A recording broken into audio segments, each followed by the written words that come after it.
ஈரோடு திண்டல் அருகே பிருந்தாவன் நகரில் முருகேசன் என்பவருக்கு சொந்தமான வீடு உள்ளது. இங்கு கடந்த 3 மாதங்களாக பைக் நிறுத்தி வைக்கப்பட்டுள்ளது. அப்பகுதியில் அவ்வப்போது பாம்பு இருப்பதை குடியிருப்பு வாசிகள் பார்த்துள்ளனர். இந்த நிலையில் நேற்றிரவு பாம்பு நிறுத்தி வைக்கப்பட்டிருந்த பைக்கிற்குள் புகுந்துள்ளது. பின்னர் பாம்பு பிடி வீரர் யுவராஜிற்கு தகவல் தெரிவிக்கப்பட்டதை அடுத்து சம்பவ இடத்திற்கு வந்து பைக்கின் பின்பக்க இருக்கைக்கு அடியில் பதுங்கியிருந்த கொடிய விஷமுள்ள சுமார் 5 அடி நீளமுள்ள பாம்பு ஒன்றை 1 மணி நேரம் போராட்டத்திற்கு பிறகு பிடித்து பாதுகாப்பாக வனத்துறையிடம் ஒப்படைத்தனர்.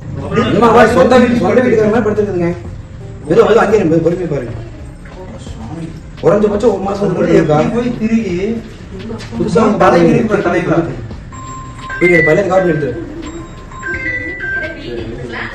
இல்ல படுத்து அமைதியா 2 நிமிஷம் படுத்து கூட தெரியலீங்க.